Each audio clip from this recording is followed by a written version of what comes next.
How to save Snapchat picture to gallery. Hi everyone, I'm here to assist you today. Without any delay, let's jump right in. First, open Snapchat on your device. Here, click on your profile at the bottom right corner of your screen or top left corner of your screen. After you've clicked on your profile, click on the gear icon at the top right. Here, scroll down and search for memories. After you find memories, click on it. You'll find Save button. Click on it. Make sure it's Memories and Camera Roll. Now, after you've done that, you can simply take a snap, and when you save it at the bottom left, it will be saved in Memories of Snapchat and also your gallery.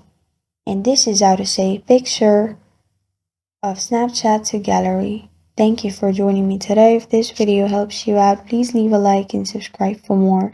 Got a question or want to suggest a topic? Comment below. Thank you for watching.